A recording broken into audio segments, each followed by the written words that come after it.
अस्सलाम वालेकुम। सैयद यास्मीन तबस्सुम, कैसे हैं आप सब लोग?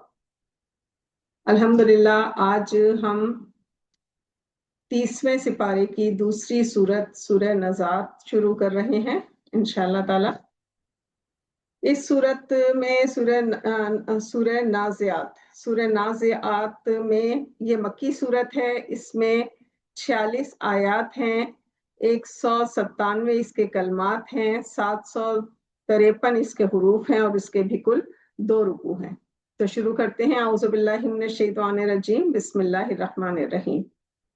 उन फरिश्तों की कसम जो सख्ती से जान निकालते हैं और उनकी जो आसानी से खोल देते हैं और उनकी जो तैरते फिरते हैं, फिर लपक कर आगे बढ़ते हैं, फिर दुनिया के कामों का इंतजाम करते हैं कि वो दिन आकर रहेगा जिस दिन जमीन थरथरा उठेगी, फिर उसके पीछे और भूचाल आएगा।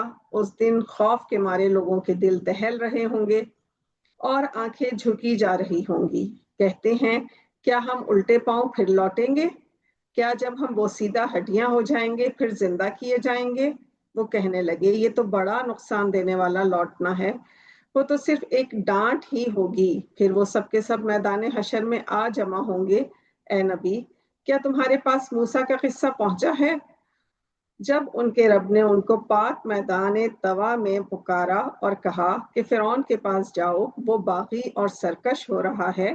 फिर कहो, क्या तू चाहता है कि तू पाक हो जाए और मैं तुझे तेरे परवरदिगार का रास्ता बता दूं ताकि तुझको खौफ पैदा हो?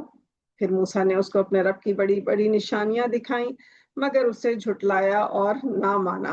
फिर लौट गया और तदबीरें करने लगा और लोगों को इकट्ठा किया और पुकारा और कहा, मैं तुम्हारा सबसे बड़ा रब हूं।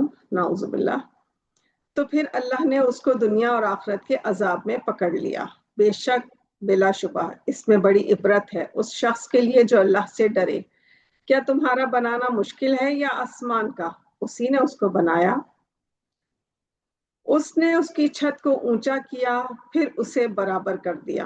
और उसी ने रात तारीक बनाई और दिन को धूप निकाली और उसके बाद जमीन को फैला दिया। उसी ने उसमें से उसका पानी निकाला और चारा उगाया और पहाड़ों का बोझ जमीन पर रखा। ये सब कुछ तुम्हारे और तुम्हारे चौपायों के फायदे के लिए किया। तो जब वो बहुत बड़ी आफत आएगी यानी क़यामत, उस रोज इंसान अपने तमाम कामों को याद करेगा और दोज़ख देखने वालों के सामने कर दी जाएगी।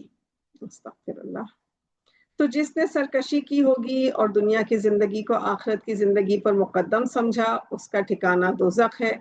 और अपने रब के सामने खड़े होने से डरा होगा और नफ्स की ख्वाहिशात को रोका होगा, तो उसका ठिकाना बहिश्त है। ए नबी, लोग तुमसे दरियाफ्त करते हैं कि क़यामत कब होगी। सो उसके बयान करने से तुम्हारा क्या वास्ता है?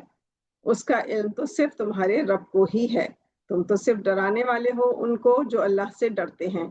गोया कि जब वो क़यामत को देखेंगे तो ख्याल करेंगे कि दुनिया में वो एक शाम या एक सुबह रहे थे। सदक़ल्लाहुल अज़ीम। अल्हम्दुलिल्लाह, यहाँ हमारी सूरह अन्नाज़ियात मुकम्मल हुई है और अगले सेशन में इंशाल्लाह सूरह अबस पढ़ेंगे। अल्लाह ताला हमें सही कुरान पढ़ने, समझने और उस पर सही अमल की तौफीक अता फरमाए। आमीन।